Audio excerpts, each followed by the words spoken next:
Hey, good morning, everybody. Welcome.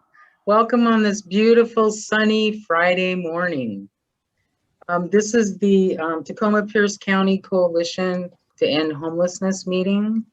And what I'd like to do is invite anybody who is new and joining us for the first time to please introduce yourself and tell us where you're from.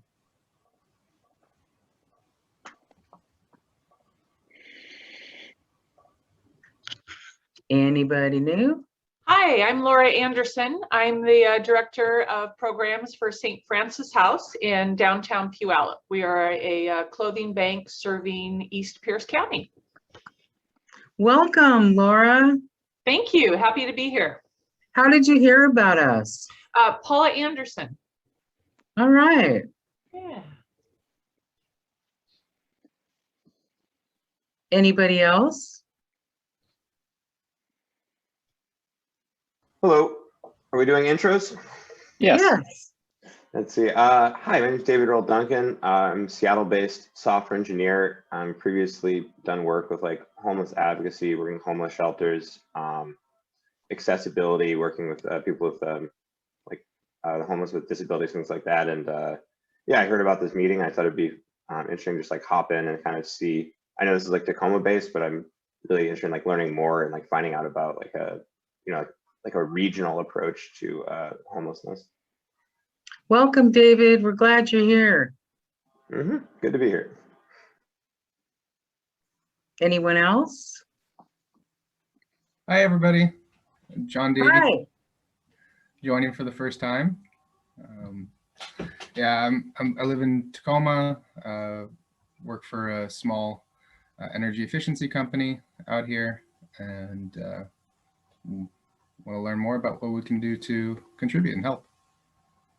All right. How did you feel? How did you hear about us? Aaron Ginnup, the director of the Tacoma Refugee Choir, is All right. friends with my wife, and we were chatting. All right. Welcome. Thank you. What's up? Anybody else new for the first time? Okay, then I'm going to hand it back over to Rob. Thank you, Cece, and welcome everybody. It's great to see everybody's faces on the screen to start this Friday. At this point in the meeting, we're going to shift over and talk about what we're seeing that is new, what's happening on the streets. So we don't have anybody designated to speak during this time. This is open for folks to say hi. And let us know what they're seeing if they're interacting with people out on the streets. So I open the floor.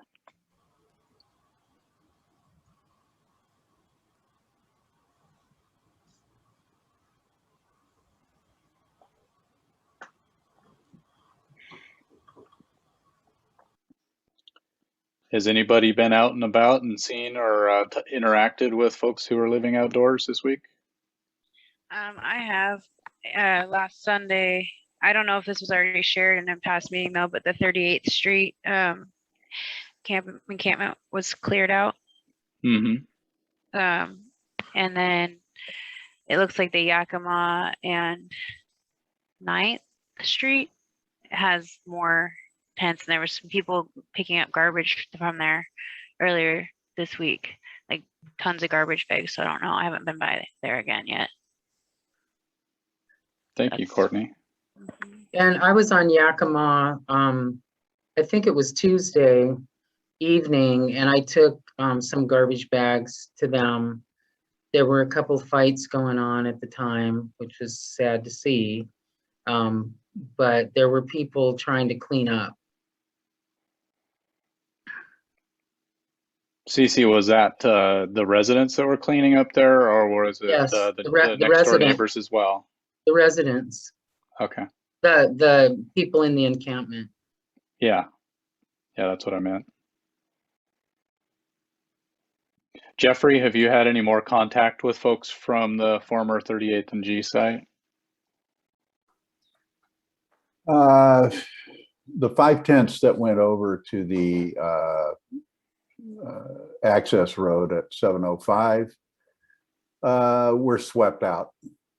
And they were only there like 4 days. And I actually saw somebody moving the big bricks with his pickup truck. And next thing I know, next day they were gone. I did run into one of them later. 4 of the tents households went up Davy Road. And then 2 ended up at 72nd Street, that small encampment up there. 1 went to 34th and Pacific.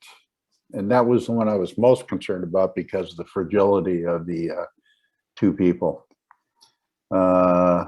One is mentally ill and the husband is very, very fragile.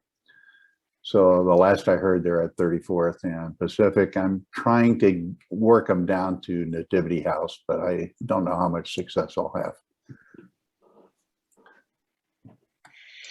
Thank you, Jeffrey. Anyone else with eyes on the streets this week that have interacted with folks? Our housing justice attorney, Casey Burton, went out on Wednesday and talked to several people, found a couple who she thinks she may be able to help with past evictions. So she's looking through their paperwork now. That's awesome. Teresa? I just want to mention a treasure we have, and I don't know how much everyone else is aware, but right on our block, we have the needle exchange van that comes every Wednesday from 1 to 6. And it's a time when it's easy for the rest of us to interact with people because it's kind of a gathering place. And it's one of the, I want to say, I believe it's because of the people in the van and the kind of community that they present, but it's one of the most relaxed times. Like, people don't feel the tension because they know it's okay for them to be there. So just kind of a shout out to something I saw on the street and I keep seeing on the street. They've been doing this for years and they do it in other communities. If people are looking for ways to interact with people, that's, you know, it's not like you go up to the van and say, I'm here to do this, but it's, if you hang out, people will ask you for help, like with finding their birth certificates or other such things. Thank you, Teresa.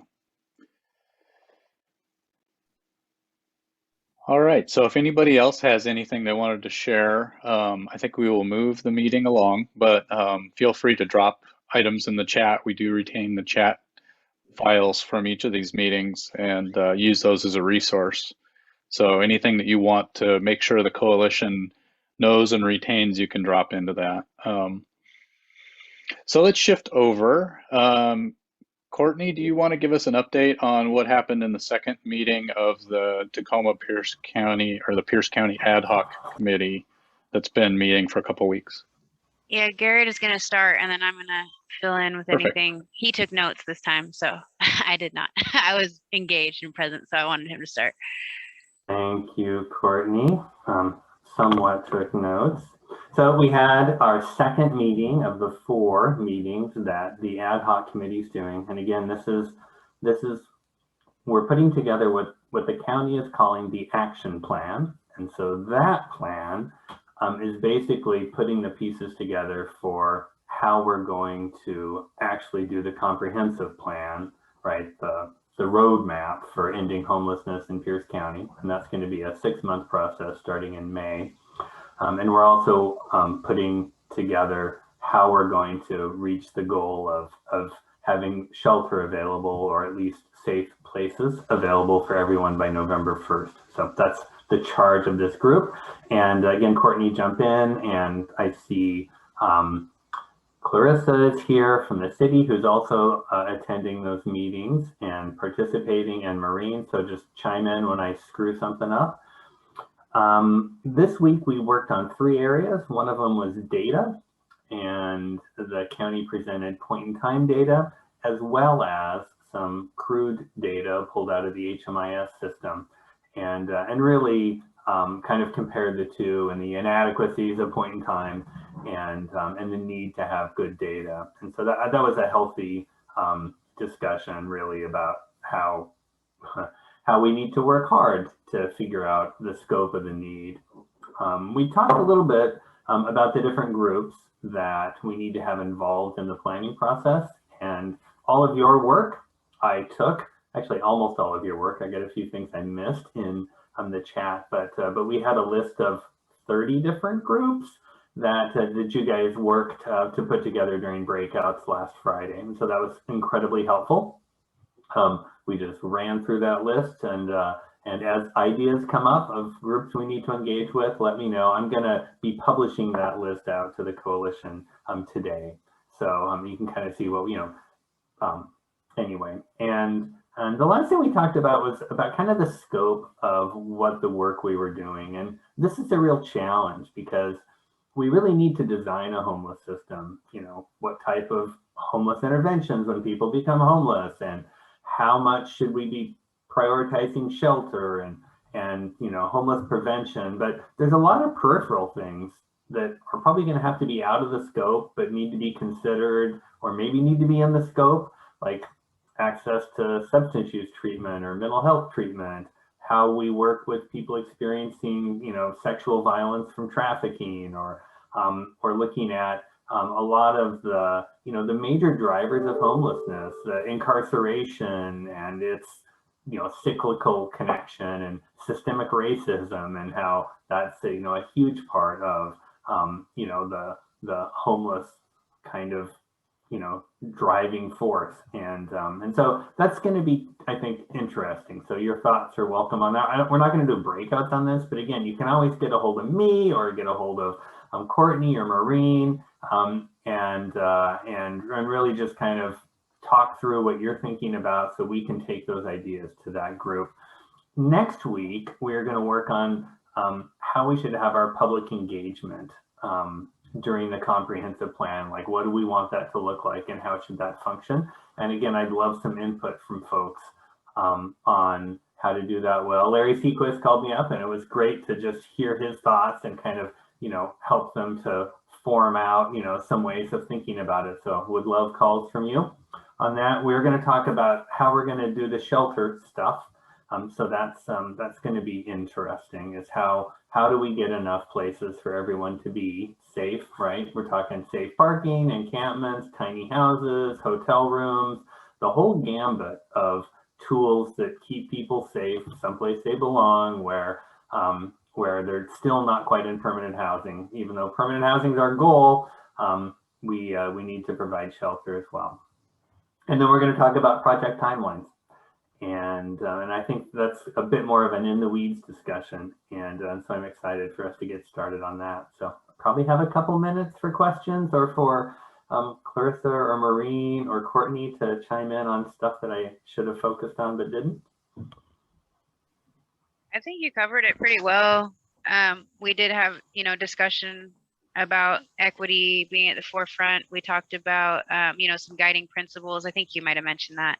And then we also had a discussion about like action. And I think that's what Garrett's talking about. We're going to have a deeper discussion about that next week, which I'm excited for, because I brought up that, there's a lot of plans in place, but we need to actually make sure that this is a plan that action is taken on. And so the action steps next week, or the timeline, I think will be good. And then Garrett, do we want to mention maybe that we wanted to make sure that there's a focus on the November 1st date for ending street homelessness, as well as the comprehensive plan. So we kind of talked about that in the steering committee for the Homeless Coalition, about how that we want to bring that to the table next week a little bit, to make sure that there is a strict focus on getting that deadline, that people off the street by that deadline, but then also the comprehensive plan as well, and that piece doesn't get lost. Other than that, I think Garrett covered everything else. Yeah, and I appreciate that Courtney's driving the whole action thing. I'm all about that too. Like, I'm a man of action. And so I think just, having that, having that out there and articulated regularly is of high value. Clarissa, did you have anything you wanted to throw in?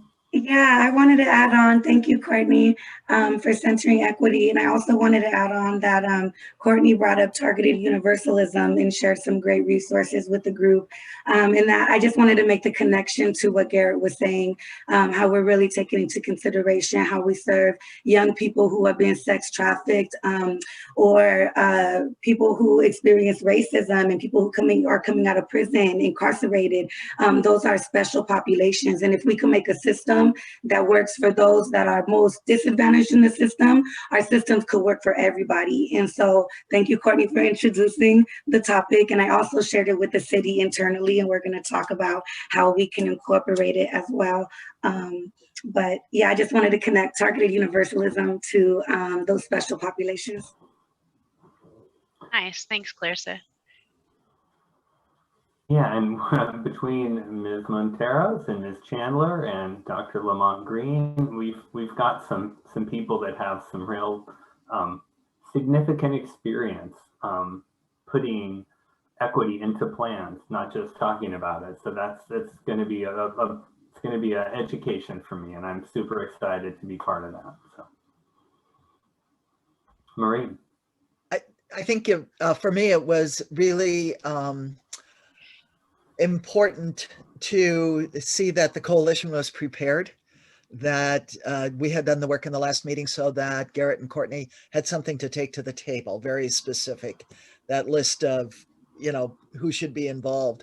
The other thing is that Courtney brought up something during the session that I think we need to follow up on, and that is we looked at data, and that's all available on that public website, the county's website.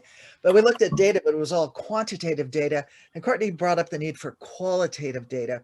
And we all work in anecdotes and stories, but there was a request on the listserv yesterday, I think, that it seemed to me that it was a kind of a request to assist a particular client that was not only qualitative, but could have the quantitative data behind it, because this person had been through coordinated entry, that sort of thing, that maybe there are some of these stories that we can match to the current system and be able to start to demonstrate ways in which it really works well or doesn't work well, and for whom. And I don't mean a ton of them, but it just seemed to me that that was something that we hadn't really done up to this point. And so that was one thing. And the fact that the county is really, we're the ones who said, make this public, and they are. So, everybody can sign in. You're not seen, but everybody can sign in. And some of you will appreciate that for me to be quiet for 2 hours is like nothing short of a miracle. But by the fact that you formally made me an alternate means that I get to have my picture there and I get to say I'm present. But anyway, it's exciting, Yeah, I like that idea, Maureen, because when I think of qualitative data, I often think of like doing a formalized, process of focus groups and specific questions and asking that. But that is another step to get to the qualitative data, and one that we wouldn't have to wait for, right? Yeah. Is if people wanted to share some stories, whether they're successful stories or unsuccessful stories, and those unsuccessful stories are extremely important, right? Or those ones where people are hitting barriers, or they're telling you they're feeling this distrust with the system, or, those things are important for the county and for the city and for all of us to hear and know, because otherwise we can't address those issues in this comprehensive plan. We'll just, I just want to make sure that we stay creative in this plan, because my biggest fear is that we stick within certain boundaries and things that may not be working already, and that's what's pushed. And so if we can hear from the people about what's in providers, what's working and what's not working, and we actually have some real data to look at and bring to the table, then change is going to happen. I guess the last thing is that we're working off this in the coalition. We're working off this Built for Zero model, underlying our belief that we can, in fact, end homelessness, and we can end street homelessness by the 1st of November. And I sent out, if you read nothing. Read the MacArthur Award went to Community Solutions, I think it is anyway, the Built for Zero people. And so if you just follow the links, then you'll have a better understanding of the Built for Zero model. They just got 100 million from MacArthur as on MacArthur Foundation's Change Award, whatever that's called. So.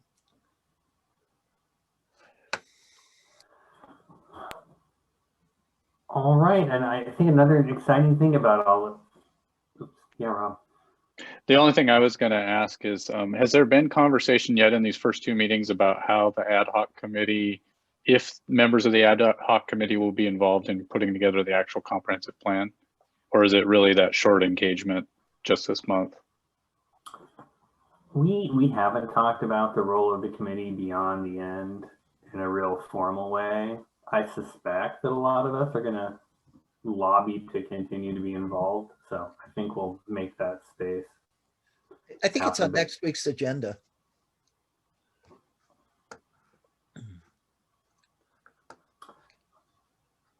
All right. Any other questions? You can shoot them to me offline or any of the other crew working on it. And again, so far, it's all been, I think, very positive. I have not encountered red flags that make me feel like this is just lip service. I feel like everyone is there to genuinely make this work happen as the coalition, basically constructed this objective. So it's exciting. Thanks, Rob. One more thing is that you can make public comment.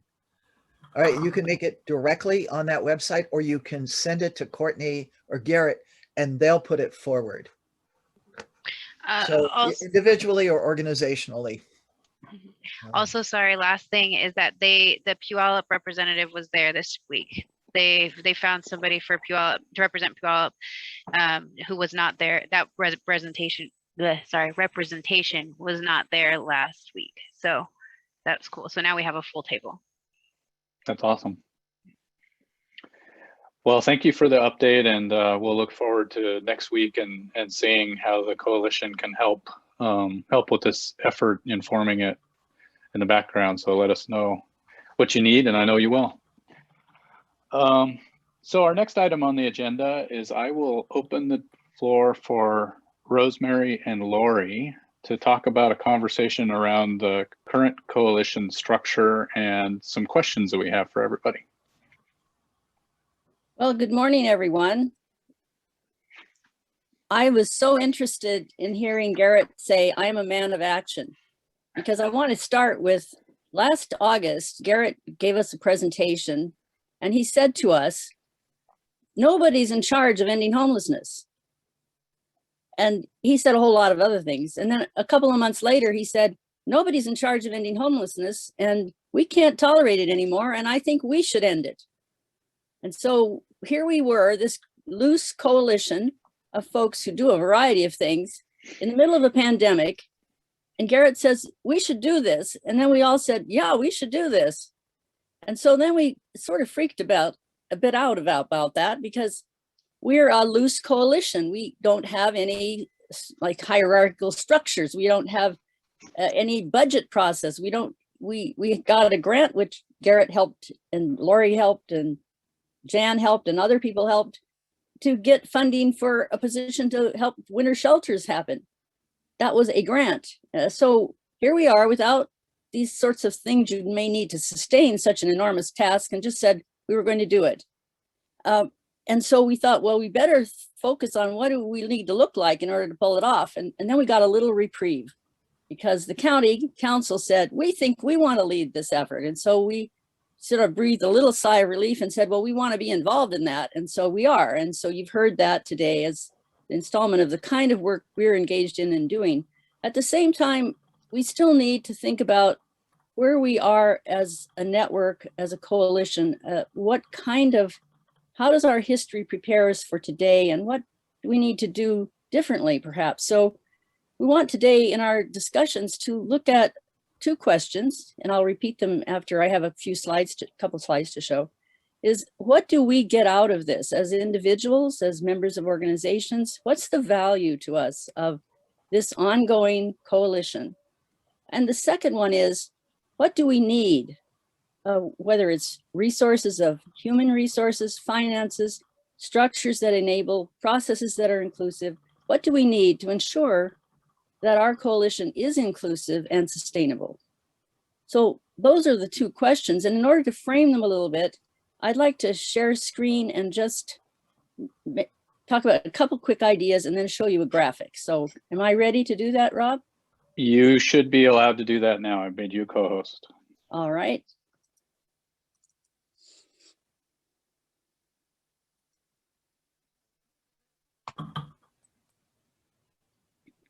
All right, can everybody see this networky thing? All right. So Sure can. One idea that comes from the early 70s from a sociologist who, that's my field, I always like sociologists, but anyway, it's called the strength of weak ties. And the idea at the time was to look at what are the associations we have that aren't in our tight network of people from whom we gain a whole lot of benefit. He, in his work, the sociologist, Mark Granovetter, looked at job opportunities and how do you know where the jobs are? If you rely on all the people you know really well, they all know the same thing you know. So having someone that's not your friend, maybe the cousin's wife's daughter-in-law who knows about a job in your field, might give you more access to it. So how does, and you'll see this in the chart that I'm going to show in just a sec, how does the coalition provide a strength of weak ties for people who utilize whatever resources we do have available? The second term is about commitment. And this idea comes more from discussions recently about how people get engaged through the internet to get involved, to do kinds of works and projects and good things. And for many people, getting connected through a website is a very thin commitment. You don't have to stick around. You can come in and out. You can find what's individually useful to you, and then you can move on. But oftentimes people are looking for something thicker. And so I took the liberty to even increase this to say thicker, which wasn't really part of the original idea. But in our coalition, we have opportunities at each of these levels for people to be engaged. And so that will show up in the graphic as well. And then here's the graphic. I thank Lori so much for making this look like something, I don't know. It didn't look like this when I gave her my sketch, so it's looking a lot better. But if you look at this graphic, I'm trying to show what I think the current structure of the coalition is like.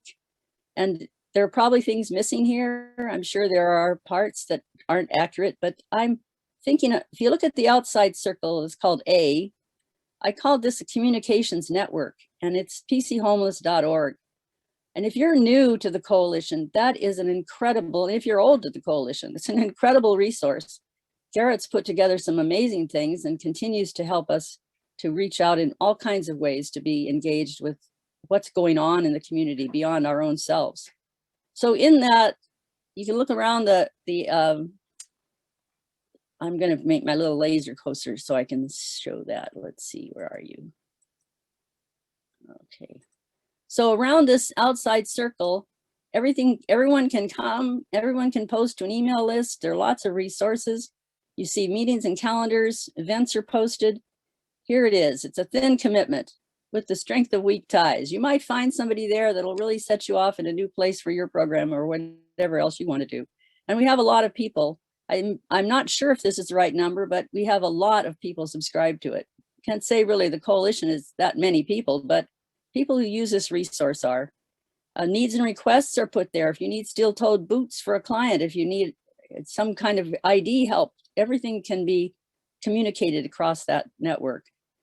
And so we also have shelter availability updates and the whole listserv itself is a way we can communicate. So that's a thin commitment, but it's a wide network. The next level is us. This is today. This is who we have been for a number of years, where we've met, and this is our basic decision place and our resource place in terms of introducing ourselves to each other and to our work. This is what I'm calling a thick commitment, though it's a little thin sometimes because you certainly can come in and out. And also, if you're a person looking for something to get involved with, coming to a meeting might not exactly serve your purpose in the way you'd like. So people hang out here for a while and decide whether that's what they want to do. And they sometimes then join in another commitment. Now this middle one, this didn't exist for very long. This steering committee came into being as a way to help provide oversight to the one staff person we've ever had, Kevin Glocken-Cooley, to work on the winter shelter project. And then because Kevin is a man of action again, we've got to do something about this stuff. And so let's think about it. And then Maureen said, you know, we've got to do something about this stuff. Let's have a summit. Let's see what people are willing to do.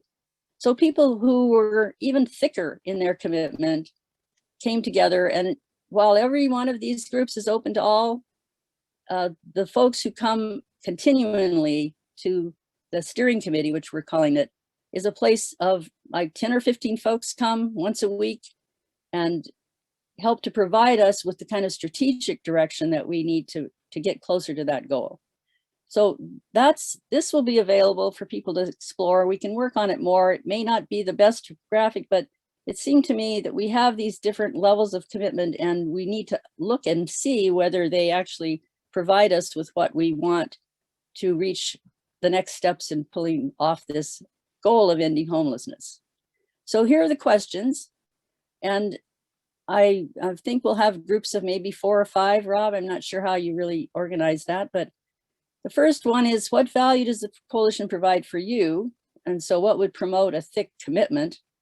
And what do you think is needed to ensure the coalition is inclusive and sustainable? That's stuff like human folks doing things, finances, any changes in structures or processes. And so if someone in your group can summarize things in the chat, we'll use this in the continuing discussion we're having on governance. And we'll put out when meetings are held. I think we have to schedule the next meeting for that. So with that, I think I will just give it to you, Rob, to set us up to talk. Okay.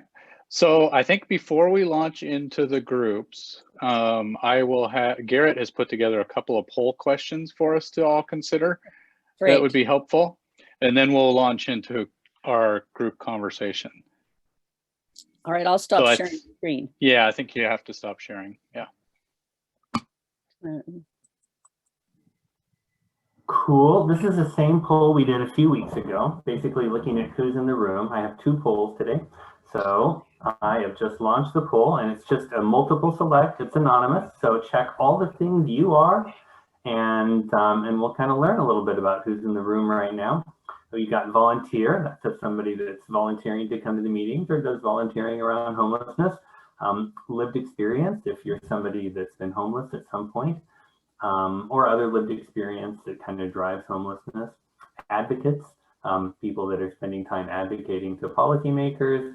Government employee, pretty clear. Outreach worker, shelter provider, other homeless service provider, that's a big catch-all. Maybe you're running a rapid rehousing program or permanent supportive housing, and a nonprofit employee if you're working at a for-profit business, and if you are other, toss it into the chat. We've had trouble with folks on Macs, and I couldn't make it not work on my Mac, so super huge apologies if you're having trouble with this poll. I couldn't figure out how to break it, so I need to have somebody message me that has trouble and maybe we can try to troubleshoot it together so next time we don't have problems. So I can't figure out how to vote on this. It's just got the percentages. Oh, that's because, Rosemary, I have you as a co-host. Oh, so I'm seeing it. Oh. Yeah. You can take me out of that and then I'll vote. There you go. I just took you out of it. I don't know if it'll change it for this poll or the next one coming. Okay, that's fine. I have the same issue. So. That looks like, yeah, I can't vote either. That looks like everybody in, and so I'm going to end the polling and we'll go ahead and take a look. We have, again, a huge variety of people in the room, which is exciting. Lots of nonprofit employees, about half of us. But again, we've got 12 folks in the room with lived experience. That's nearly a quarter of us. And something that is shocking always, the number of people that have had, housing instability as part of their lives. So glad you've made it to a better place, hopefully. Anyway, we have one more poll, and I'll go ahead and make a copy of this. And I have a second poll, which is, what do you value about our meetings? And this has a number of things. So I want you to pick your favorite 3 things about the coalition meetings as they currently are. And so, do you like the advocacy updates that we have? Do you like the government updates? Do you appreciate the breakout sections where you have a chance to chat with people? Do you like new attendee introductions at the beginning? Do you like the good of the order when you can bring something up or hear other concerns? Resource presentations, that's kind of like when we have a group come in and talk about a program that they operate or how to connect up with mental health services. Themed meetings, that's where we have like an entire day talking about sexual assault. So we bring a few providers in. Do you like it when we have elected officials come in and talk about what their priorities are and listen a little bit to ours? Committee reports, that's when like the governance committee is reporting back right now. Or do you like using the chat? You know, sort of publicly or privately, like I'm doing a lot of chatting right now, and it's sort of a networking way to connect with people for me. So let's go ahead and have you again pick your favorite 3, unless you're Rob, and then you can't pick any. Sorry, Rob.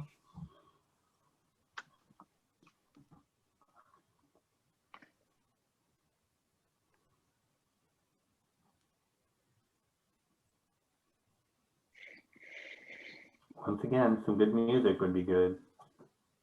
I'm not going to sing. The harmonica's in my other room. All right, let's call that good. 5, 4, 3, 2, 1. And we have most popular or resource presentations, no shocker there. And advocacy updates were incredibly popular as well. Folks like themed meetings and the government updates. And yeah, pretty interesting. So I am going to go ahead and leave that up for a second more, but I'm going to turn it back over to Rob. Thanks. Great, thank you, Garrett. And Rosemary, do you want to, as I set up the rooms, and I will set up the rooms for roughly 5 people per room for this conversation. Do you want to remind people of the 2 questions? 2 questions. The first one is reflected in the poll that Garrett just did, but what do you value about the coalition? But this, you can have as many things as you want in there. So what makes you come back and be in a thicker commitment? And the second one is, what resources do we need and processes do we need to help the coalition be inclusive and sustainable? So those are the 2 questions to think about. Great, and I will launch the rooms for roughly 10 minutes for this conversation. And again, as a reminder, please have somebody in the room capture the notes, then paste them back into the chat when we come back to the main room in 10 minutes. All right, and away we go. Welcome back, everyone. Hope there was some good conversation there. As a reminder, whoever was taking notes in your individual breakout room, please paste your notes into the chat so we can retain those and use those. And any closing comments or anything, Rosemary? No, not really. We had a great discussion. I hope others did, and we'll be letting folks know when we're going to have another conversation about governance. So anyone who is interested in that kind of in the weeds work to come up with some ideas and proposals and suggestions, we'll make sure that people are made aware of when that happens. Great, thank you, Rosemary. Colin, you lost your notes? I'll watch you frantically pulling notes back together from the top of your head. And anybody who is in Colin's room, if you have notes as well, feel free to share them in the chat. We'll pull them out of there. So let's move on to our next. We'll test my memory. I think I can remember a lot of it. Good, good. All right, so let's shift the floor over to Maureen for the first of a couple of items. Maureen's going to start us off talking about the American Rescue Plan Act and the priorities that the coalition would like to put forward. So thank you. And thanks to everybody who voted advocacy updates as important. So Rob, if you want to put the that first item up on the screen and also in the chat, it's the Tacoma Pierce County Coalition to End Homelessness American Rescue Plan Act priorities, which you've already seen in past meetings, and I've made some changes to, and we got two things up. Two things? Yeah, did it show two documents? It did. Okay, let me close. So for people who are do we have people who are only on the phone?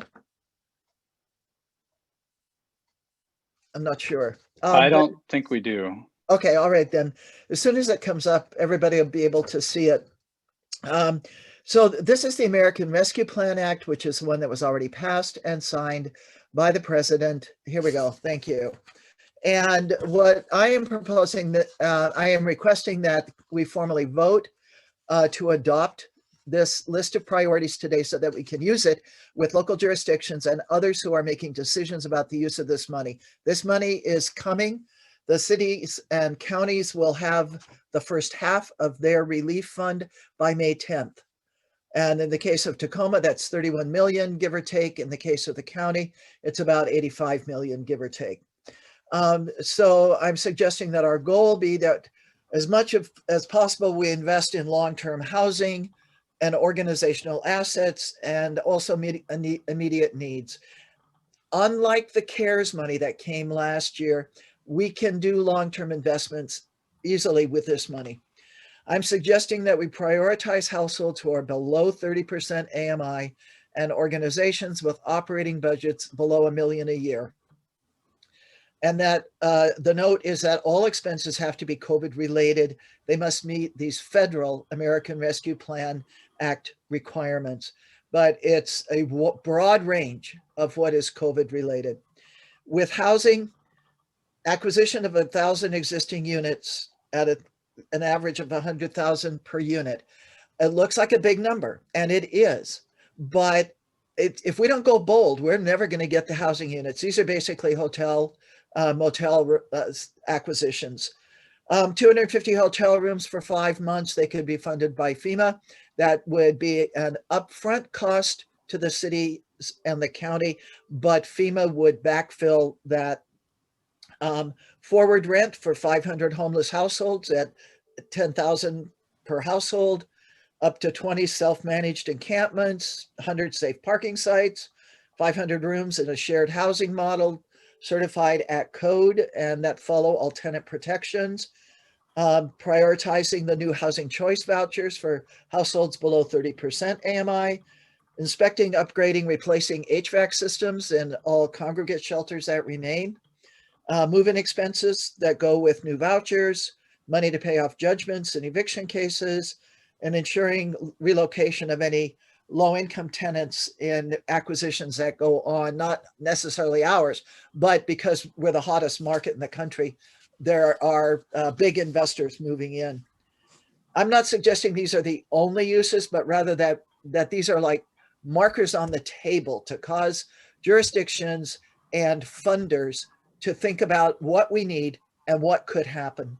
With respect to health, scheduled weekly testing, vaccinations at each congregate shelter, each encampment of 20 or more people, training and support for street medics, materials for ongoing outreach testing and vaccination campaigns, and increasing mobile and telehealth services, particularly for women's health clinics and any federally qualified health centers, basically to fill the gaps. There's a ton of health money in the American Rescue Plan, but to try and fill the gaps.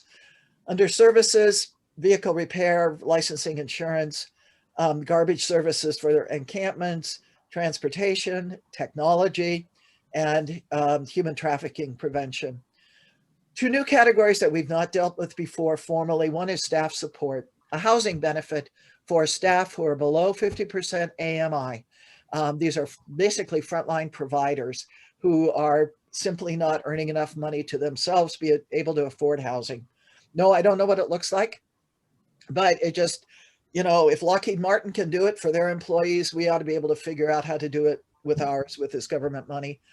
Hazard pay for people who are below $20 an hour, individual financial counseling, especially with respect to those for if they get benefits, like we're suggesting, may trigger a benefit cliff that is not in their actual economic favor. Organizational sustainability. My greatest concern are the small nonprofits, those that have, I just said a million or less. I think that might be the trigger where the executive director is doing 4 jobs rather than being the executive director. Covering interest on cash flow loans for these reimbursable contracts. I don't know how big a problem that is, but you ought not to have to raise the money to cover that interest. And ensuring small, adequate back office support for the small nonprofits so that they can engage fully. And this often speaks particularly to nonprofits that are by and for led by or people of color. So anyway, nobody has made any changes in the past couple of weeks. And so maybe a couple minutes if you have any questions. It doesn't bind your organization to anything. It binds the coalition to saying that we believe that these are priorities for the use of this federal money. Now's your chance. So Maureen, were you going to take some questions? I'll take some questions if there are, yeah. Oh God, I can't see the whole chat. Oh, let me see. I can read you the question that Sheila dropped in there if you'd like. Sure. Sheila asked, how can we put more funds towards vehicle repair and licensing? There are a number of people whose financial scenarios could potentially be positively impacted by having working vehicles, reinstated licenses, and insurance. We can change it in this very moment. What would you like as a number? 500,000? I was just going to say that. Okay, so let's just make a change. 500,000 for vehicle repair. Well, let's face it, folks. Some of these numbers, they're my numbers. So. Yeah, Greg asks, what's the appropriate total of what's on the list versus what we anticipate for funds coming in? That I don't know, Greg, because some of these could come from sources that I don't track, like the health. These might all be fundable under a separate health category money that's going to the State Department of Health and then funneling all down. Okay. And Kristen asks, can you talk a little bit about the specific type of programming for street medics? Well, I think it's in flux right now. When we started, Food Not Bombs actually had a couple of street medics, and Jan Runbeck advised us yesterday that they've withdrawn from that program, but the Needle Exchange is working with an emergency room doc and some other doctors. And so the program's going to go forward. It's just going to have different partners in it. And we don't know exactly what it looks like. So it would be developing partnerships to do outreach and connecting folks from the street or from any shelter into medical health systems. So it'd be a massive partnership building outreach program for both direct services and for continuity of care. Thanks. It's always good to have the answer. I mean, part of what's behind that is how do we get people who need medical support, that appropriate support wherever they live before they're in emergency room crisis. And so part of it is having enough people trained to use Narcan or naloxone in the encampments. Part of it is, and basic wound care, and part of it is people whom people living in the encampments will trust when they say, you need to see a doctor and here's how to do it. Here's the handoff. Verna, I see you have your hand up. How about we let Al go first and then I'll go after him. He had his hand up longer. Okay. I see you, Al. Go ahead. Oh, just a clarification on the support of 501c3 organizations, and not just financial management, but the availability of zero or low interest bridge loans for organizations that have to put the money out first and then be reimbursed, but don't have the money to put out in the first place. Ah, yes. Okay. All right. So they're under organizational stability. There is now an item 4. Bridge loans to cover initial government contract costs. Great. Thanks, Al. Reimbursable government contract. Yeah, to provide cash flow for the execution of government awarded contracts, something like that. Yay, Michael, thank you. To provide cash flow for initial, would you say implementation of government? So, yeah, for the execution of government reimbursement contracts. So the contracts that require services to be provided up front and then be reimbursed afterwards, they need cash flow to execute those kinds of contracts. Excellent, thank you. And Vernon. Thank you. This is back on the street medic thing. Will there be any use or space for community health workers in the encampments? Yes. What would that look like? Details to follow depending on the money. It all depends on the money.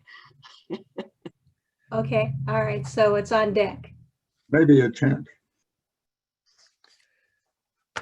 You know, others? Rob, can you help me out here? If I stop multitasking, I certainly could. So I did see that Jane posted a question in the chat back here a little ways about wanting to use funds for services such as showers and laundry.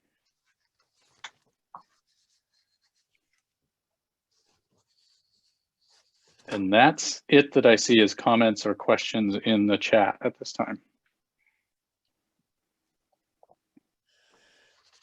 I guess I would see the showers and laundries coming up under the setup and safe parking sites.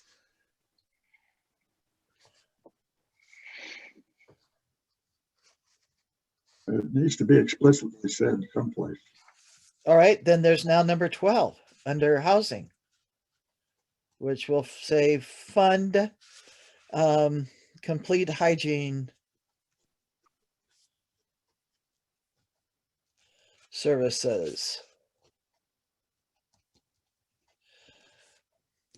And I'll spell that out with bathrooms, hand washing, garbage, showers, and access to laundry.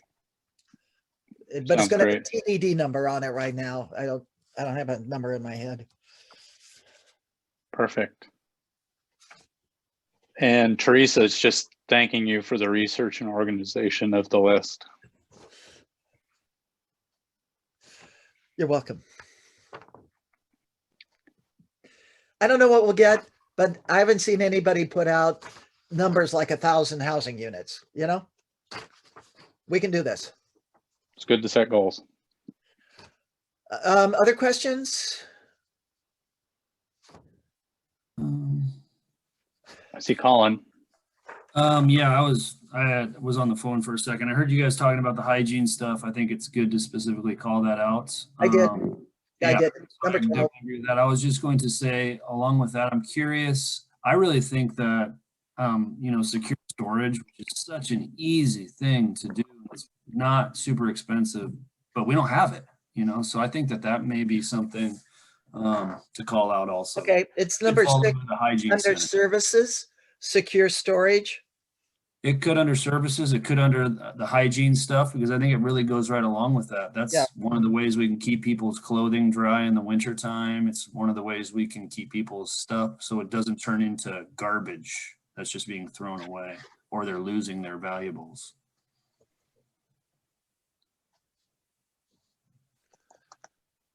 Any other urgent changes?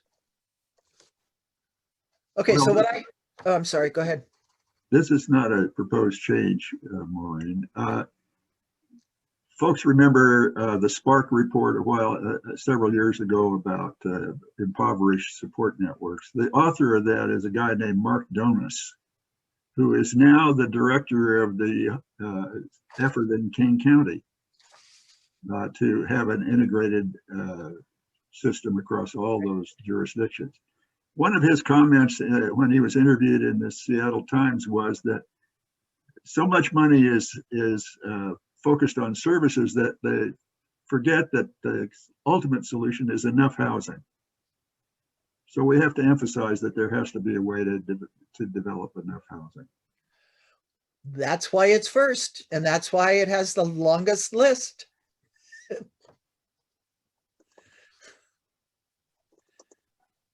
And this is just the ARPA money, okay? There's other kinds of money. Anybody else urgently? So what I'm asking you then is to vote on an amended draft, which I will put out after the meeting. I have added in to fund complete hygiene services and spell out what that is as described. I have changed vehicle repair to 500,000. I have added secure storage in all encampments. I have added bridge loans to provide cash for initial execution of government reimbursable contracts. And my request is that we do an up or down vote on this, which I think is ready. I know sometimes the government people don't want to vote. Or other people might not want to, but. So I put abstain in this time because I'm listening finally. Yeah. And there may be other people who. So, Rob, do you want to close it whenever you want to close it? I'll let Garrett drive that particular bus. I'll give folks a few seconds after the last vote. Chugga, chugga, chugga.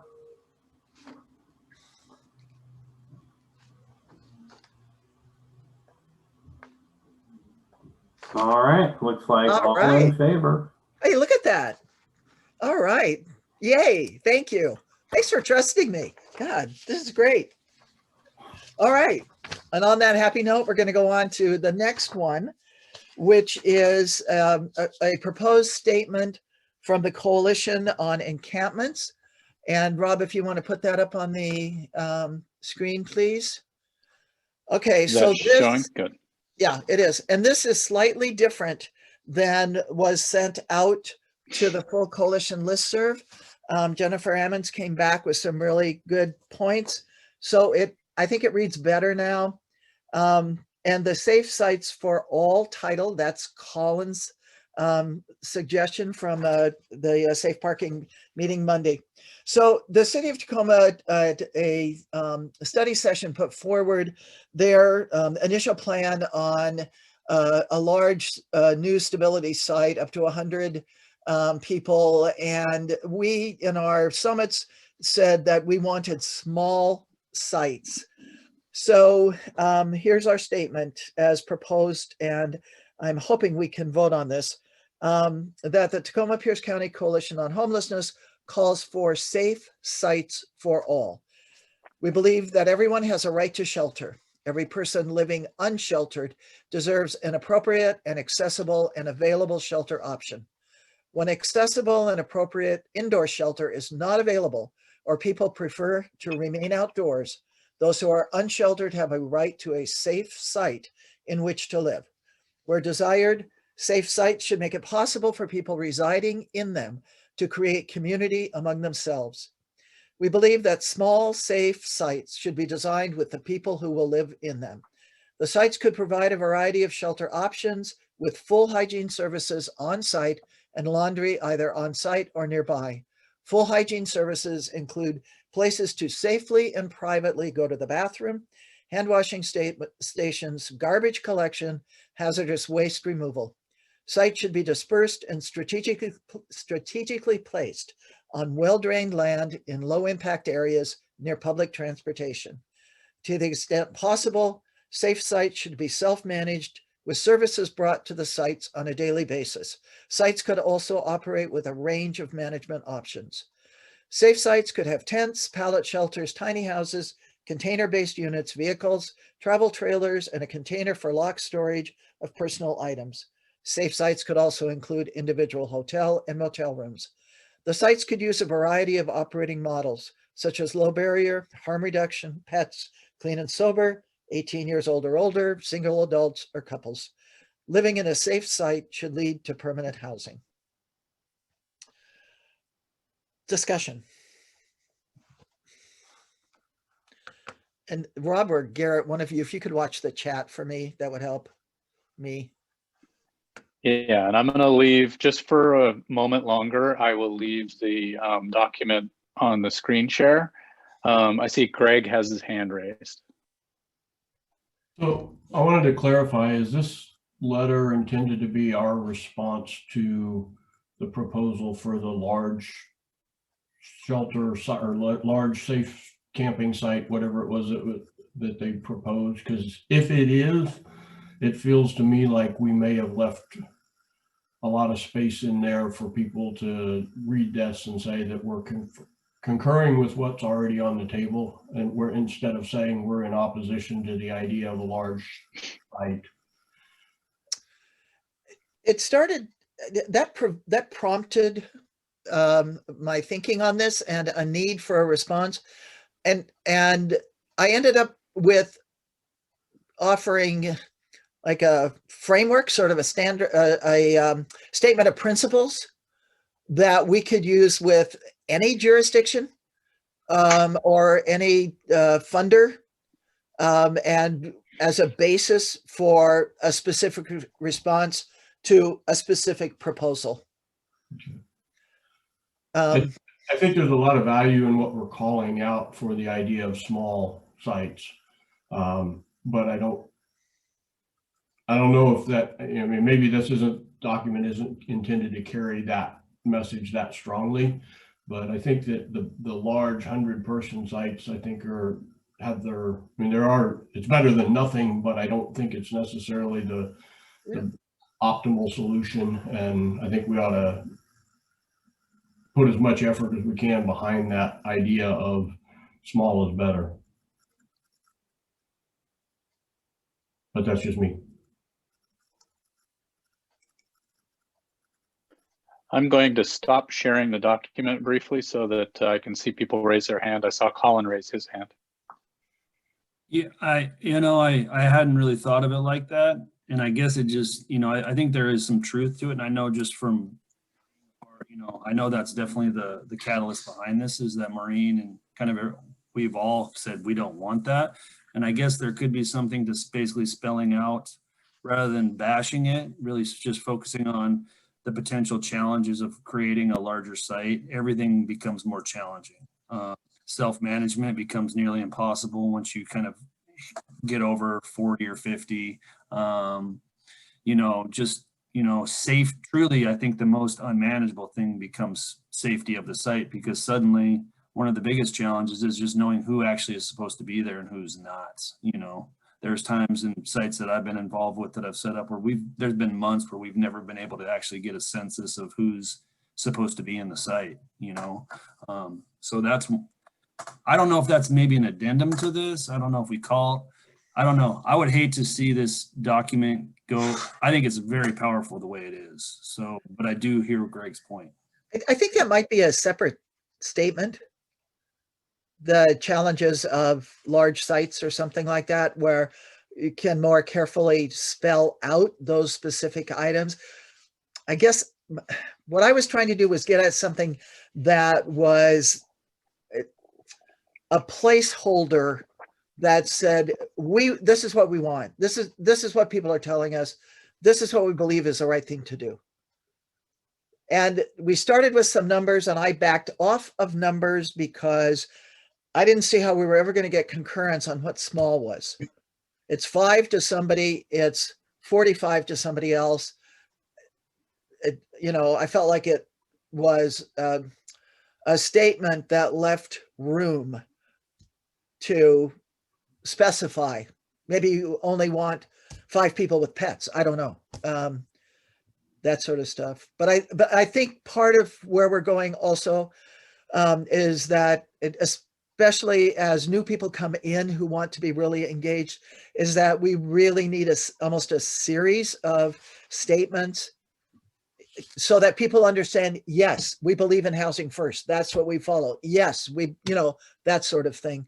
And it doesn't mean that every individual organization or person is going to do harm reduction sites. It means as a coalition, we want to make sure that we've got harm reduction sites.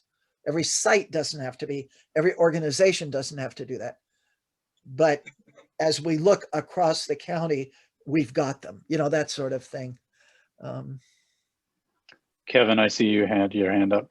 I was just thinking, I think Greg makes a good point. And to me, I was thinking of this document as kind of being a preamble to that we can refer back to this when we make a comment specifically about a proposal for 100 camp site or something, rather than having to have this document have everything in it. It goes as we, so maybe that's kind of going along with what Maureen was saying. And then there was someone in the comments who asked a question about the last point leading to permanent housing. And I was wondering about that as well. Do we want to say that everything should be moving towards that, or is for some people the choice to stay in a tiny home or a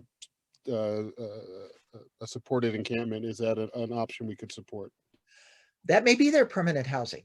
I mean, we don't have a definition of permanent housing, but what we do have is a commitment to Built for Zero, where that housing intervention is concurrent with the shelter intervention.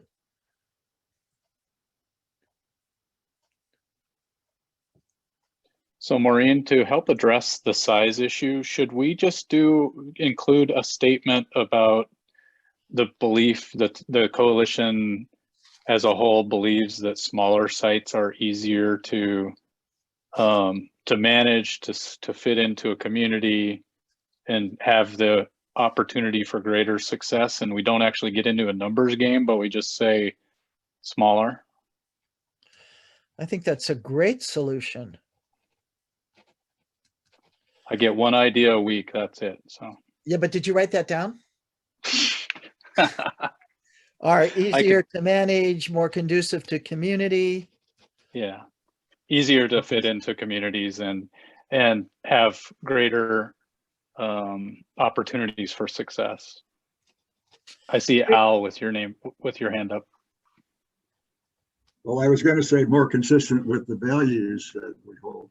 But I have another reaction, and not to the content of the letter because it's very good, but there was something about we're going to use this to react to things. I think we should use this as an advocacy tool and send it to every government body in the county to stimulate them. If nothing else, we learn from the county council that if we stimulate them, they start reacting. We have some city council members waiting for it, actually. Well, there's a lot of other government units in this county. I agree. No, I agree totally. Yeah.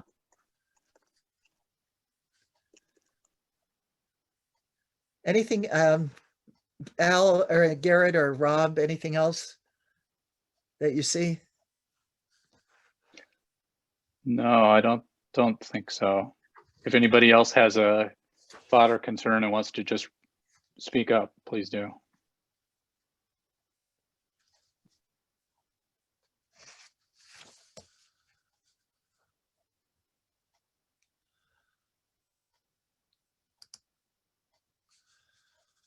We ready to vote? I think so.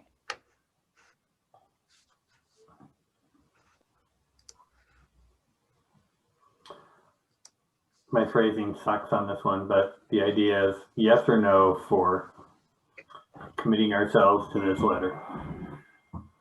as amended with Rob's statement, that we believe smaller sites are easier to manage, to fit into communities and have greater opportunities for success and provide greater opportunities for success.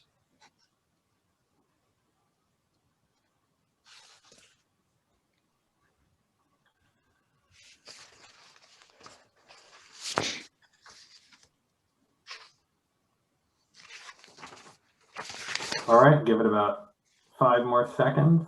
4, 3, 2, 1. Ding. So it looks like all in favor with some abstentions. So 2 for 2 today, Maureen, and thank you for putting all that together. Thank you, everybody. And yes, Al, it's going to go out. Good. All right. So we are running. We've had great content already so far this morning. Appreciate everyone's patience. We're running behind schedule. So Jan, I see you have your hand up. Thanks. Sorry to say this so late, but Maureen, when you reread that the last time, and when you said easier to manage, I would suggest some verbiage, something like coming about it from a different point of view. That's kind of a negative point of view. It's like we feel that people are safer, something along that line. I'll type something up of what I mean and send to you. Thank you. Thanks. All right, so let's shift gears and move into government updates. And first up on the list of government updates, Clarissa, or do you have anything from the city of Tacoma? I believe Tegan's given the update today. Oh, okay, great. Hey, everyone. Hi, Tegan. Right, so I've got a few updates. The first one is, I know we've already, I feel like you guys always cover some of my updates as I get there. So the temporary hygiene station at 8th and Yakima is going to be extended for an additional 90 days. That's exciting. Our city council also authorized 2 additional locations for temporary hygiene stations. So that's at I-705 and A Street in the right of way on both sides of the Evergreen State College. So site design is underway. Ideas are always welcome, so please reach out to us. Everyone has my email, but I'll put it in the chat as well. Staff will present to City Council more recommendations on the temporary mitigation stability site. So I mean, this just feeds right off of our conversation we were just having. So that's exciting to already see some feedback coming. I think it was sent in I sent it to everybody yesterday, but I know Maureen also posted it in the listserv. So I'll put that in the chat as well too, so people can watch the study session from earlier this week.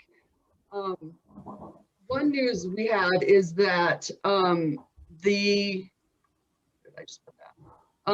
so the city is posting for encampment cleanup on East 72nd Street and F Street for removal. That will be happening today. Removal is occurring next Tuesday. And so I just want to give some of the rationales behind this because I think that's important. So the factors in the decision of removing this encampment is there's been a high probability of wetland in that area in the location, and individuals in the encampments have been digging in a waterway present on the site. The area has seen a 141% increase in calls for services to TPD. And the community liaison officers in TPD have recovered 3 stolen vehicles from the location. There's been drug dealing on the location, and also there's violence, and there was reports of gunshot activity and gunfire recently. So that is the rationale behind that. And I know the HOT team has been doing weekly cleanups at this location since November of last year. And they do a lot of outreach visits also at that same time. So that is also occurring. I think that is all of my updates if there's any questions.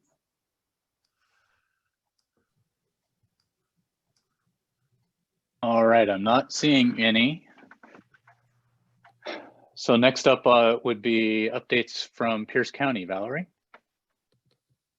Good morning. I was pulling up an email because I know we're going to have questions on data. So rental assistance is going well. We have not received the 3rd and 4th and 5th. I'm not sure anymore which pot of monies.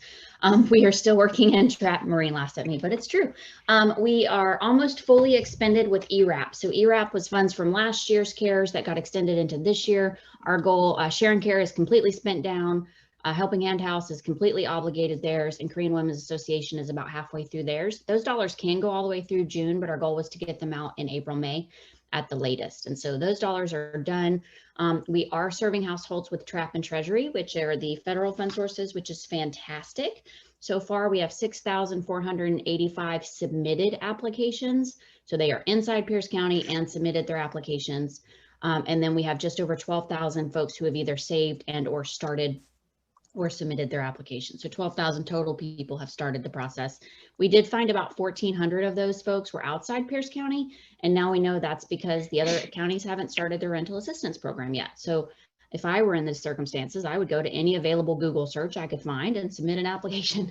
So what we're doing with those folks is referring them back to their counties and hoping to help them speed up the process. So if they submitted documents, we're going to work with them to try to get their documents to their new county. Checks are being cut. I just heard from a provider today. They did $28,000 in past due rents in one check to one household.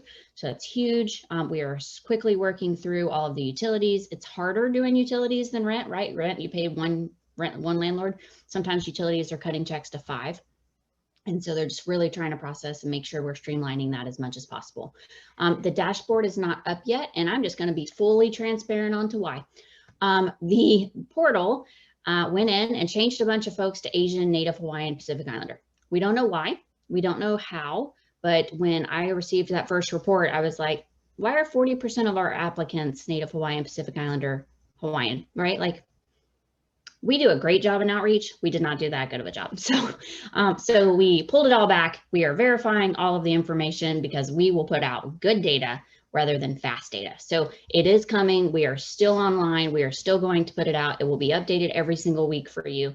I just really want to make sure it's correct. I don't want to, 1, offend anyone by changing their race, and 2, I don't want to put out bad data. So just so this whole group knows why we have not processed that yet, but it's still in the line. We are not dropping it. It's hugely important to me that you know what's happening and why and where. The Treasury also put out that we can extend our grants to September of next year. So the county is looking at potentially extending all of ours to June. That'll give us a couple months window to finalize processing, make sure everybody's cleared. And then if there's any additional funds, we'll reallocate them to a fast spender so that we can start focusing on fund source 5, 6, and 7 or whatever happens. So just so everybody knows, that's how it's happening here. Other than that, everybody's pleased and so far how the system's working. I think landlords are very happy for the most part, and then we will just keep pushing forward. So Sheila, I see your question, an update on mortgage assistance. Mortgage assistance will come with the Family Relief Act. So I don't. Rule number 1 at the county, you ask too many questions, a program becomes yours. So I'm not going to ask too many questions about that, but I will find out an update from Brian and I will let you know. But we were originally told April, May, and it really just depends on when those federal dollars come down the pipeline. So great question. I appreciate that. So I can answer any questions that y'all may have. I did just do an email with Jeff and John because I feel like we should be doing better updates than just rental assistance, right? Like there's other things going on. I love the city's updates. And so I'm going to see if I can get a little more information for y'all each week on systems wide and not just my little bucket of 58 million. So that's my goal. Great, thanks, Valerie. And if folks do have other questions, please drop them in the chat. I know Valerie will catch them there because she's on top of it all. And we will move on to Rihanna for updates from the Tacoma-Pierce County Health Department. Good morning, everybody. I'll try and make this quick. Okay, so we have a new static vaccine site on Hilltop. It's at the Hilltop Family Medical Center, so 1202 Martin Luther King Jr. Way. I'll post the link in the chat. It's by appointment only right now. It's going to run 3 days out of the week, Monday, Wednesday, and Friday from 9 a.m. to 3:30.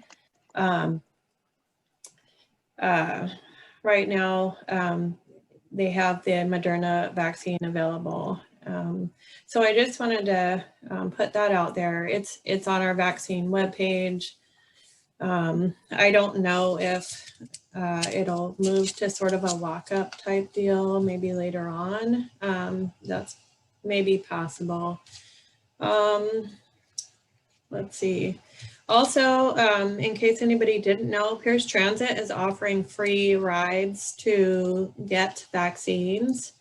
And as far as I've heard, there's no real like verification. You just tell them you're going to get your vaccine, and you can get on the bus and go to the clinics. So that's a great resource that's available.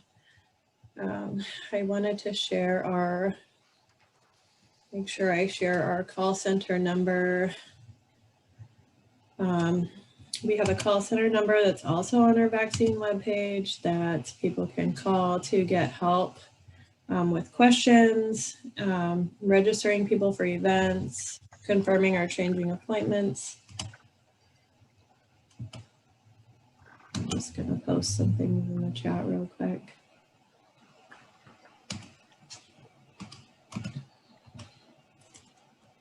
Also, so yesterday, whoops, I sent it to somebody instead of everyone, sorry. That happens. Mobile teams went out to Nativity House and Bethlehem Shelter yesterday, and people got vaccinated.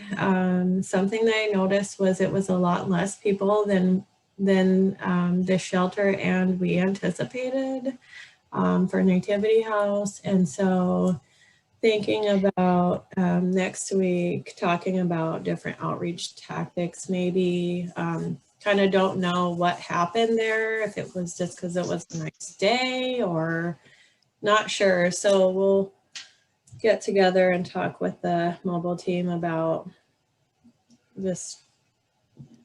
We need to figure something else out here. Something slipped through somewhere. All people in shelters are eligible. So in case anybody didn't know that, everybody becomes eligible on the 15th. When you click on a registration link to register for our events, it asks if you're eligible through Phase Finder. We don't ask that. So register for a clinic and get your vaccine. Yeah, so if anybody, I don't know if anybody has any questions, I'll put my contact information in the chat. Thanks, Rihanna. And one question I did have, how much lead time was there to notify the people staying, the guests at Bethlehem and Nativity House? Yeah, so I know that Jenny was planning these events with both places for a few weeks. So this Jenny's gonna come next week. So yeah. Okay. I just wanted to ask that question because of something Garrett's going to mention here in a few minutes. So great.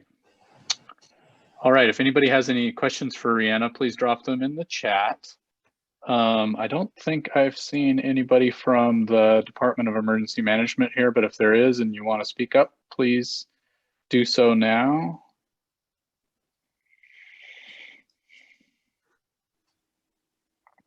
All right. So I'm going to shuffle the agenda just a little bit. Garrett, do you want to do the coalition announcements section now before we do the breakout discussion with Tegan? Sure, I'll try to be brief. One big announcement is the exciting news that we received a $17,000 grant to do outreach around informing folks experiencing homelessness about the value of vaccines and how to get them. So that is going to provide some staff time for Kevin to extend his time and work on that, as well as some giveaway goodies that can hopefully assist people getting to vaccines. So that's gas cards and some other things.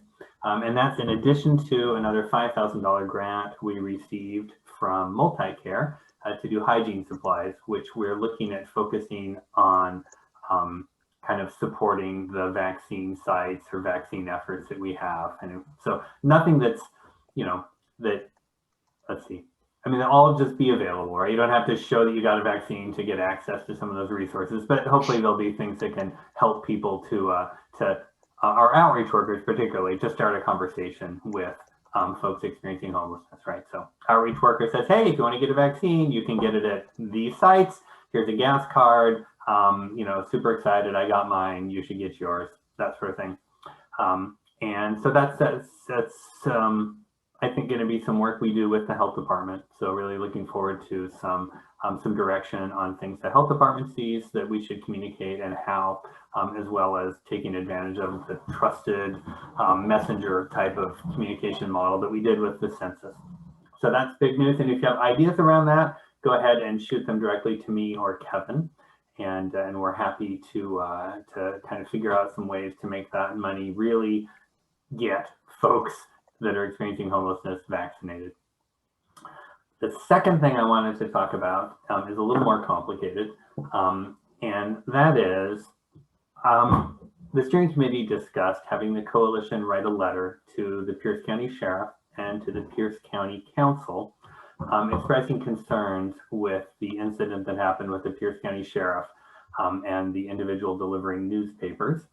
That situation involved the sheriff basically escalating a scenario where somebody was delivering newspapers at 2 in the morning, which is when it gets done often, into a kind of a confrontation. And one of the aspects of the justifications that the sheriff provided was that, you know, some of that response had to do with the person looking homeless. And as we've had some violence against people experiencing homelessness from housed neighbors, the notion that our police chief is not de-escalating those sorts of situations, but escalating them is of concern. And so basically we would like to write a letter just expressing our concern with that type of a response to somebody that appears homeless, when in reality, people experiencing homelessness that are abiding the law do not need a law enforcement response. They need support from our community, not an aggressive response.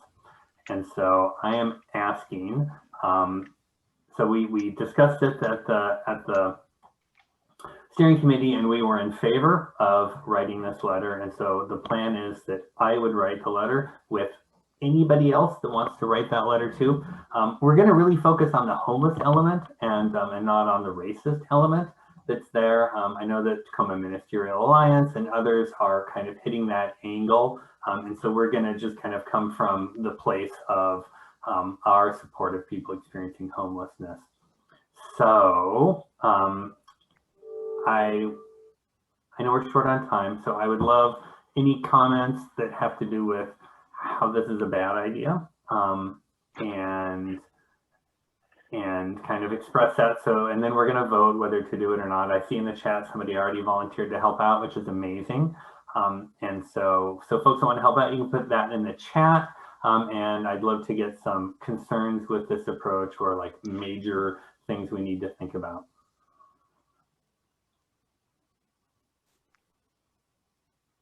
Al? I have some real observations about that. Maybe I have some old glasses from doing service for the sheriff's department, although not for Ed. I would like to see the draft of the letter before we make any decisions about it. I think that's very fair. Yeah, I think that's better than fair. So why don't you guys put in the chat, folks that want to help me on the draft, and we will put that draft together for a vote next week. And again, anybody that just wants to be heavily involved or just wants to see a version of it, we'll definitely get a version out prior to the meeting. I don't think this is terribly time critical, just because the processes in place for this will be slow. So great. And so I see notes from some folks that are in support and willing to help out with the draft. So I am going to not launch my poll And thanks for that excellent suggestion, Al. Back to you, Rob. Oh, final thing about the coalition. So anything you see me and Rob and Kevin and others doing in these coalition meetings, those are all available for everyone else to do too. So it's as much as you can eat. It's a full buffet at the Homeless Coalition, and we want you taking part. I'm just throwing that out again. Like if your heart is in running polls at the coalition meeting or any of these efforts, let me or Maureen or Rob or Teresa or Rosemary or Kevin or anybody know what you'd be interested in working on. Even better if you can get your employer to give you time to work on that. Thanks, everybody. All right, so we have about 5 minutes left to work with before we will do a breakout conversation with Tegan to wrap up our meeting. Maureen, did you want to real quickly offer some highlights of things we need to celebrate in advocacy today? Perfect. We are celebrating the passage of Just Cause 1236. Yeah, I know. Can you believe it was at a coalition meeting when we still met in person a couple of years ago. Lori Jenkins was sitting next to me and she said, I want to know what all the issues are about Just Cause before we bring it up. And now she's presiding over its passing.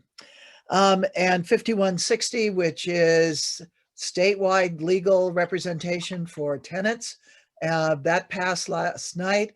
And I think because it passed with some amendments, I think it has to go back to the for concurrence. And the one amendment is troubling, and we're just going to have to live with it. And that is, there will be no extension of the eviction moratorium. So now we've got a hard date that we're working against. Other than that, I think it's stay alert for any alert I send out asking you to contact legislators. And I know it seems like there are a lot of them, but they make the difference. And they put even legislators on our side on these issues. It puts them in a position to say, I heard from 100 people in my district last night, that sort of thing. So we have signed on as a coalition on organizational sign-ons that are consistent with our earlier decision to support the Low-Income Housing Alliance, Low-Income Housing Alliance's agenda, including the operating budget increase for permanent supportive housing. So yeah, I think those are the main things. And we'll talk next week about the proposed jobs bill at the federal level. It's $213 billion for housing in it. There's another increase in the ordinary budget that the Biden administration is putting forward for the operations of the government. So it really, I mean, this really is our moment, folks. So put aside whatever your experience has been for the last however many years. This is the time to put the markers down. This is the number of housing units we need. We need them affordable to people who have zero income, who have 10%, 20%, whatever. And let's get them. Let's be ready. So thank you. Thank you, Maureen. And Colin, I know we've cut you short on time. Do you have a moment to offer a quick update on safe parking? Yes, I can be real quick. We are waiting. We've been waiting all week for a delivery of a portable toilet to the TUUC site so they can get going. They're ready to go. We're waiting on referrals, as I had said. Oh, and on Monday's meeting, I met with Troy Christensen from the Rainbow Center. So he is, he already thinks he has potentially a couple referrals down there. So all of our sites have openings right now because we've had people move out, which is awesome. So we just got a lady housed from our South Hill site. She did it outside of the coordinated entry system, which is definitely not a bash against the coordinated entry system, but I think that's one of our ultimate goals was let's see if we can divert some of these people from actually entering. So that's awesome. We had another lady that is in the process. That's a severe alcoholic. In the process, she's agreed to go into treatment, and that's really cool. So she got placed somewhere. So things are going well.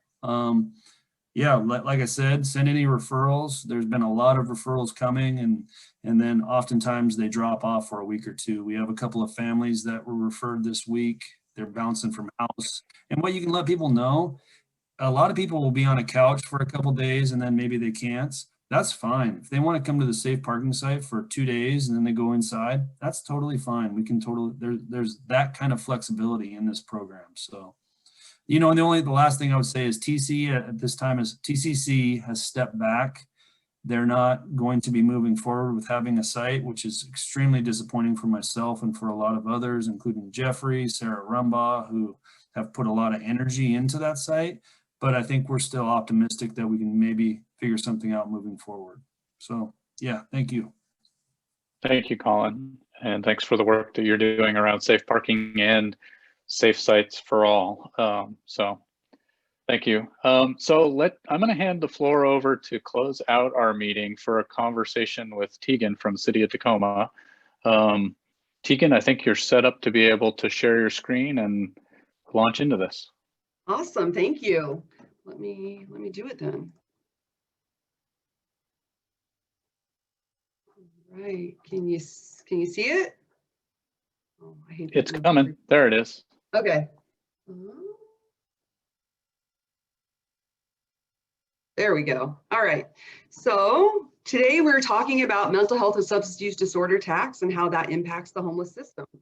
So I wanted to do the visuals because I probably have more lead up into this one than any of the other ones in a way, because I want to really ground us in the information and the tax. At the same time, I know we're short on time, so I'm going to try to be concise. So our guiding principles around this is the RCW 82-14-460. That is a state code. So essentially what it says, and this is a little background as well, it's a much larger code, and if you want, I encourage you to look it up.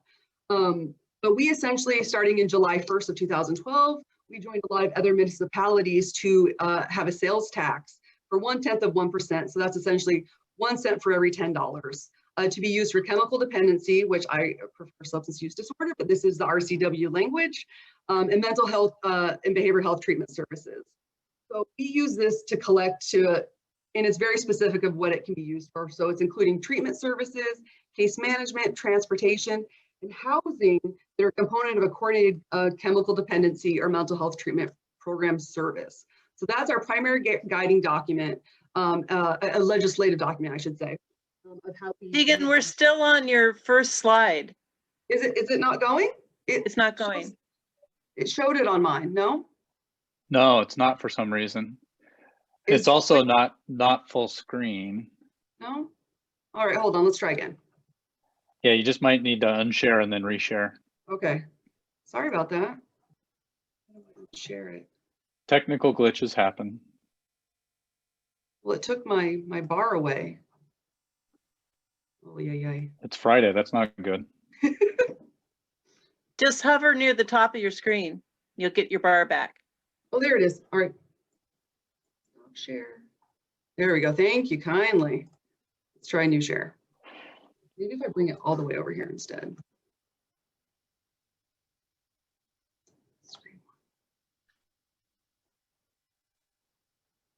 Can you see this one?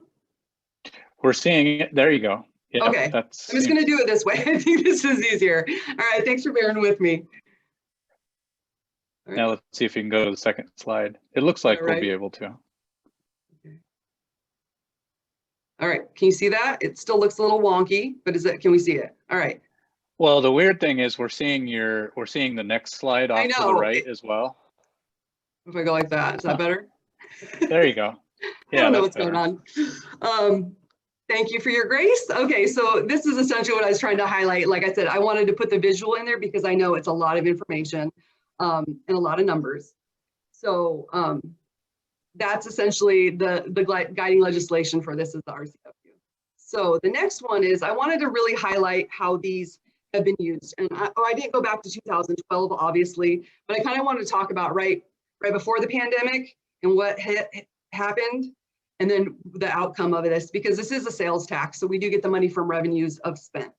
And so I also wanted to share, did I just lose it?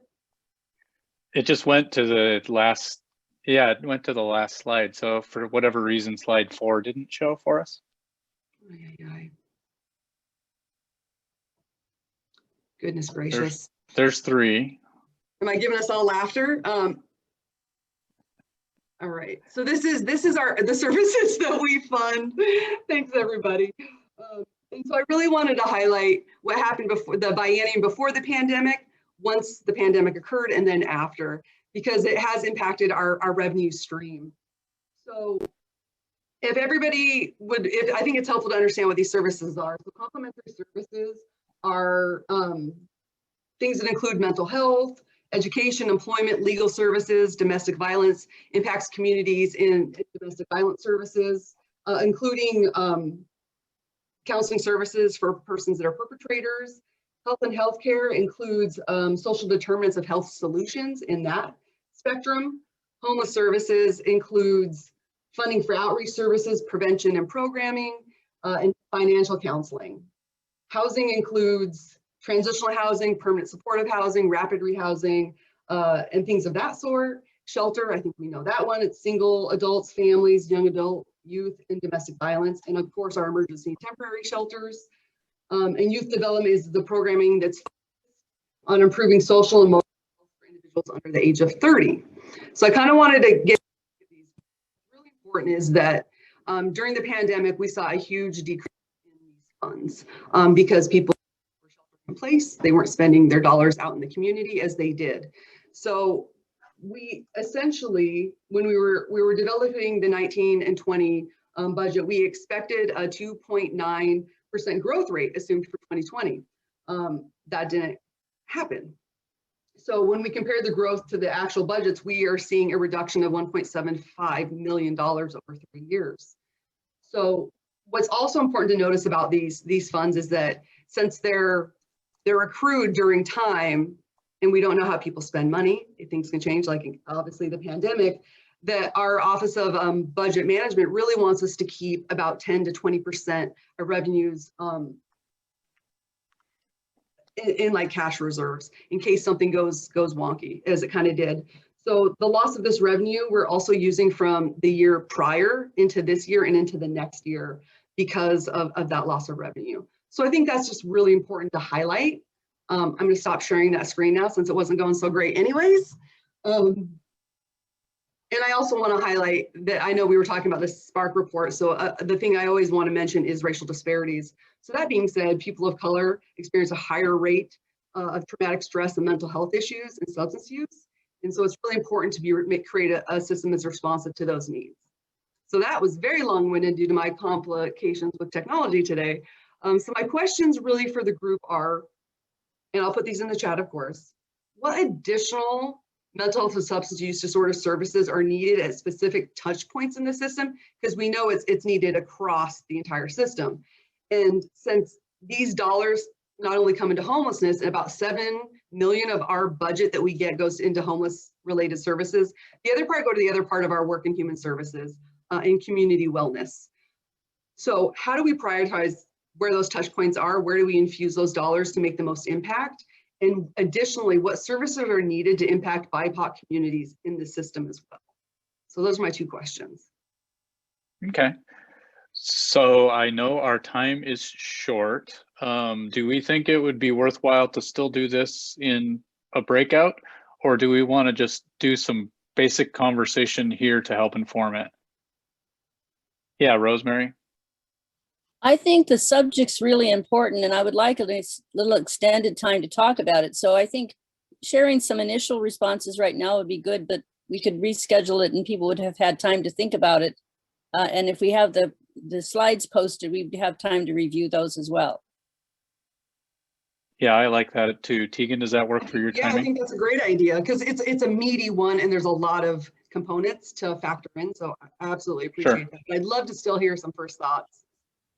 Maureen, I see your hand up. You're muted right at the moment. Okay, thanks. Yeah, I agree with Rosemary, but also Tegan, if you can give us the actual breakout of those different categories of, which shelters, which program, that sort of stuff, I think that's helpful too. And I know it gets posted different places and things, but just as for this discussion, I think. And I do know there was a request to be able to share those slides. I think Greg mentioned he'd love to be able to see the slides and spend a little more time with them, so that'd be great too. Do other folks have initial thoughts and feedback?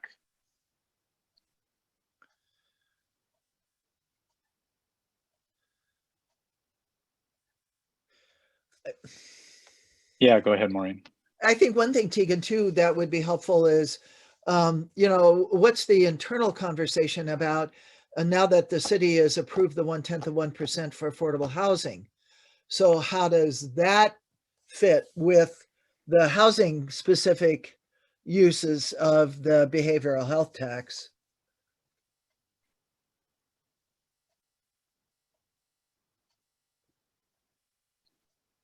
Great And question, please, in the Maureen. interest of, go ahead.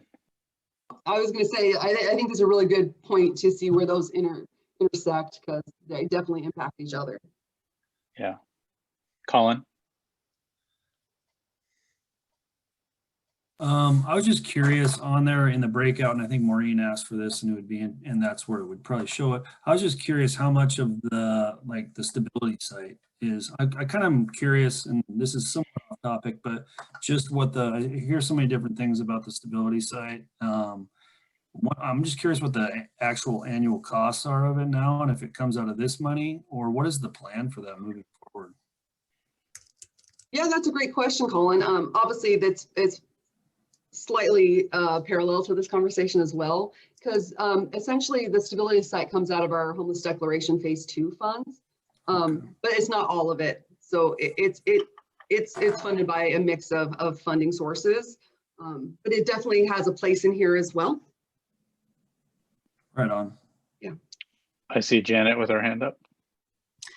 Thanks. You know, I'm just Jane Public, and I have no idea what happens when you call 311 because you see there might be some mental health or substance use activity in an encampment or next door or whatever. So I don't have a clue what those numbers mean. I also don't have a clue how to access any current services or increased services. So I would, in order to be part of a breakout session, I would need to know what we're talking about. And I see Teresa's hand up. This is just for the first brush of this. Of course, I think about people coming out of jail and prison, and there's a real gap there with people not being able to plug into things really quickly. I think that would be a place to strengthen and make it possible for people not to keep going from homelessness to incarceration.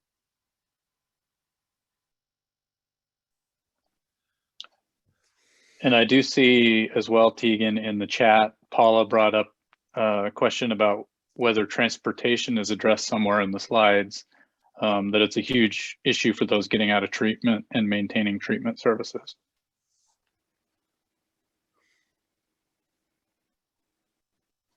Yeah, transportation is sometimes put into a lot of different contracts and is like a sub-line item of their work. I think it's a really great point, and it's something that I think there could be elevated and highlighted in a different capacity for that one as well. Rosemary. I was just thinking, kind of building on what Teresa was saying, that the gap sometimes could be for a person who is experiencing homelessness, who is ready to deal with things and progress along a treatment path, but there is no place open.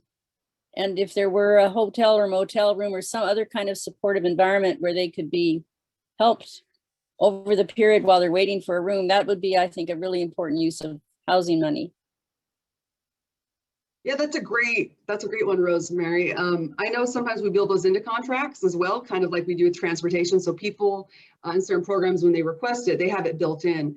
And I think it's something that, and that's what I'm saying, like system-wide, how do we use these dollars differently and effectively? Because I think there's another part is like, not only is there the gaps is super important to identify. My other question is, how do we get more direct services? I mean, we have a mental health provider crisis nationally. There's not a lot of people doing the work or going into the profession in the same capacity, or they're primarily just in private practice. So when we think about those long wait times of getting seen, not having treatment beds, a variety of things, it's like, how do we make this also exciting to come into this work, this so much important needed work? And if we're seeing that a national trend, how do we make it equitable and accessible and excited for people to come into this work and provide mental health and substance use disorder in our community? Julian, I see your hand raised. This is Julian. I understand we're short on time. I just thought I'd throw in another Pierce County Accessible Communities Advisory Committee announcement. It's in the chat box. We meet on May 11 online. It's the second Tuesday of May. Even at this very moment, speaking of private chat, I've been working on advancing an accessibility project that Garrett has submitted originally on March 28th. So we're trying to make that work for, typically for parties that advance projects. I don't know if this is appropriate for this coalition meeting, but I know that I just heard that Prince Phillips died, and it said he was, quote unquote, essentially homeless as a youth. And I understand he's worked with charities over the years, but I just thought I'd mention that here too. Thank you. All right. Tegan, thank you for kicking off this conversation. I definitely think it's good that we spend some time next week going deeper into this. You can tell from the kinds of questions and the conversation in the chat that there's definitely a lot of interest to dig in. Really appreciate, as Maureen mentioned in chat as well, your adaptability as we make our way through these meetings. For everyone, I know we've had a number of folks drop off the meeting. Understandably, we are past 11. Appreciate everybody for being here and hope everybody has a good weekend. Those who do want to stay on the meeting, we will do some conversation probably for the next 30 minutes about planning for next week's meeting. So if you want to hang out for that, that'd be great. Have a good weekend all. Thanks.